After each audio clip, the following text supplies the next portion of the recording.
Okay, now basically our objective today is more like a clinic. Yeah. Well, so what I actually have in mind today is to answer question as it come.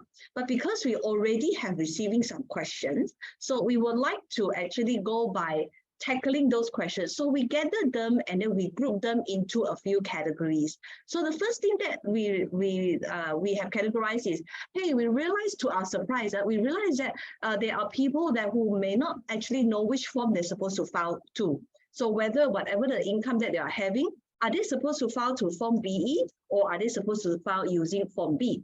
So out of the many questions that we received, we streamlined to maybe just these three questions, because from these three questions, it gives us an idea on how do we actually tackle some of the fundamental information for our audience today, for you to understand what form you're supposed to fall for. So ladies and gentlemen, yeah, for the three questions, you'll realize that our audience asked for individual who have earned a freelance job income and also commissions, but never register a business, meaning you have never go to ROB to do any form of registration. Should they claim expenses incurred, and what file do they actually file? B or BE? That's the first question. So the second question was actually, there is one real estate negotiator who posed this question and say, in his or her question, we realized that the mention of employed is being in the picture, right? So looks like this rent is actually employed by the agency. It's not just having this how do you call the agent and agency relationship. All right, so he or she asked this question whether is a filing of BE is the one, or whether he or she is actually filing of Form B, because the income remains to be commissions. Okay. Now, number three, this question talked about an individual. He says, okay, I'm an individual, but I do actually have my business taxes. Which form should I actually use? Should I use Form B or BE? Or but bearing in mind that my income is actually rather low. Now, ladies and gentlemen, we did sanitize the question a little bit because some question was like quite lengthy with information here and there, but basically this is the gist of it. So ladies and gentlemen, for everyone's benefit, very quickly, so who is supposed to file taxes? Number one, those who are already, those with income and already been assigned a TIN number. Okay, these are the group of people that you must actually look into the filing of the tax. Number two is those without TIN number but having single status, meaning you are not married yet, who receive employment income more than 34,000, so 34,001 ringgit per year after EPF deductions. You are also supposed to come forward, yeah, to actually report your income voluntarily. Number three is those with business income.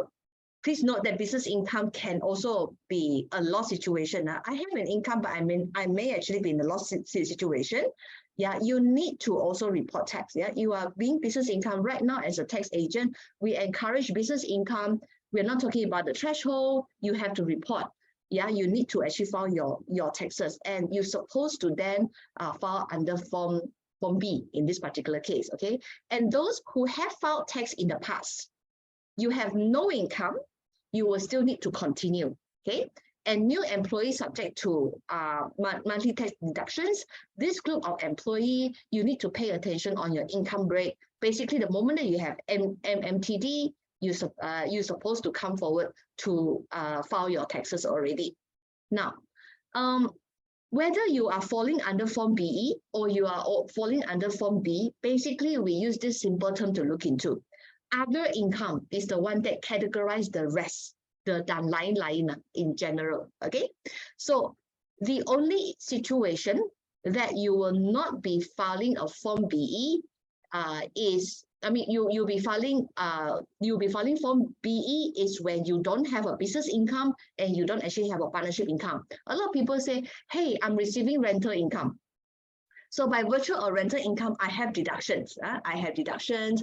There are rental expenses that I wanted to actually deduct. So as a result, by virtue of me receiving employment income plus the rental income, okay, then I would like to file Form B. Ladies and gentlemen, that is no longer the case. As far as rental income is concerned, you belong to Form BE. The only situations that you are filing Form B is when you are also having business income or partnership income.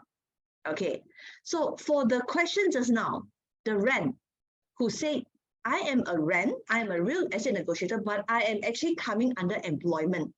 So my question to you is, what document do you receive from the agency? Do you receive a Form CP58 or do you receive a Form EA? If you are receiving a Form 58, you are considered as business income and hence you come under a Form B. But if you are coming under a Form EA, then you are an employment income, and as a result, next week is your filing deadline already. Okay, so this difference is actually rather big.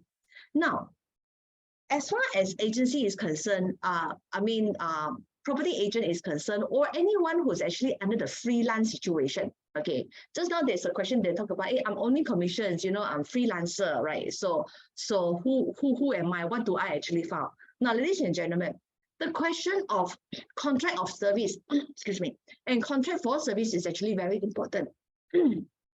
Apologize.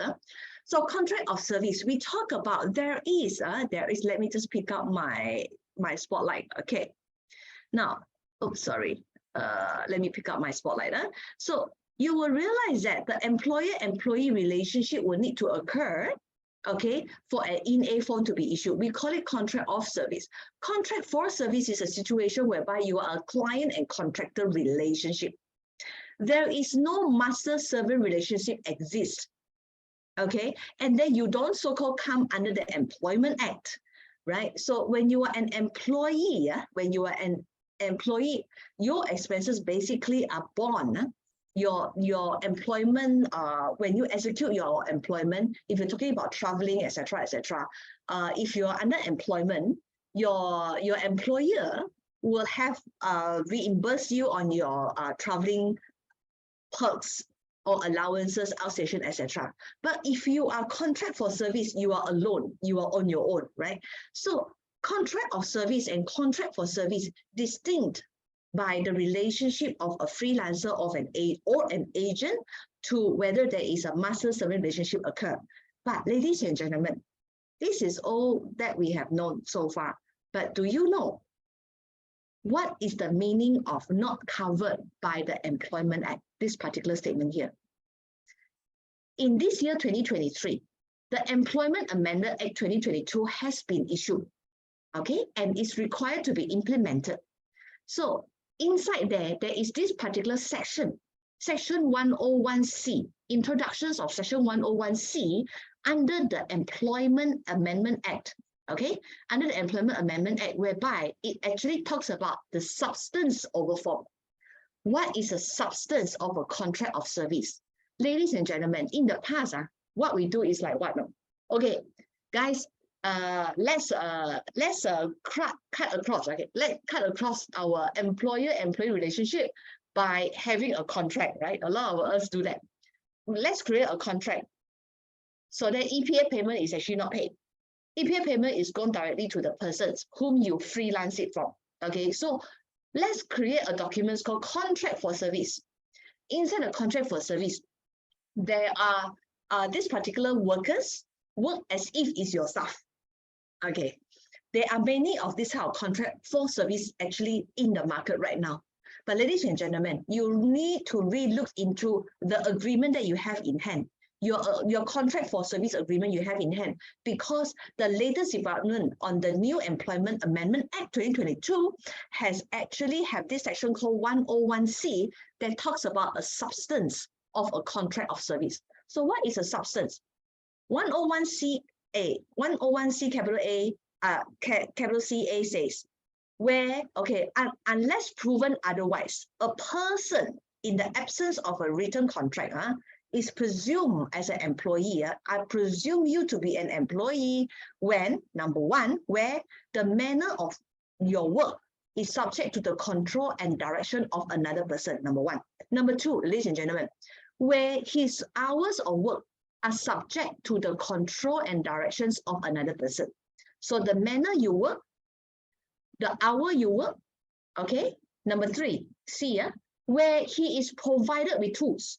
You as a freelancer, you are being provided with tools, with material, with equipment by another person to execute your work. Number 3, yeah. Number 4, where your work constitutes an integral part of the other person's business. Number 5, where your work is performed solely for the benefit of that person. Maybe your freelance work only provides for one person, okay? Or number 6, where the payment is made to this freelancer in return of the work done, okay, is actually regular interval of such constitute majority of your income. Meaning as a freelancer, right? Maybe you only have 2 clients.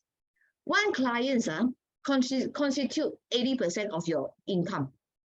20% is actually coming from another job, for example. So you only have 2 clients. So by the introductions of Section 101C under the New Employment Amendment Act, okay, there is an opportunity and there is a possibility and exposure that your contract for service that you have signed may be challenged, may be looked into to say that it is in fact in substance a contract of service, ladies and gentlemen. So when that happens, what will that mean? That will mean that if you are in substance a contract of service, okay, PCV deduction will need to take place. So the employment relationship occur, even though it's not written it down there, okay? So hence, the definitions that we talk about contract of service and contract for service today, for the freelancer, for gig workers, etc., right, may actually be a bit sticky now, right? So, but if we are talking about the year 2022 tax income, I think it's still pretty straightforward because the Amendment Act is actually for 2023. It's to be implemented starting from Jan 1st, 2023 onwards, okay? So up to 2022, I would say your whatever the document that you have, it still can be considered as a business income, and then you come under a Form B, okay? And then your filing deadline is actually July.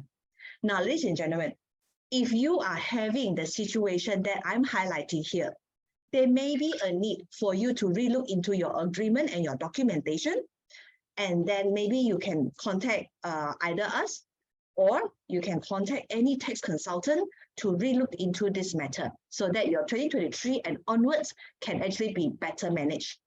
Okay, you do not want to fall into a situation that you caught in the wrong file or wrong form to be filled in, all right, and then you claim deduction wrongly, for example, okay, you did things wrongly by way of not knowing the completions of the law and the linkages between one law to another.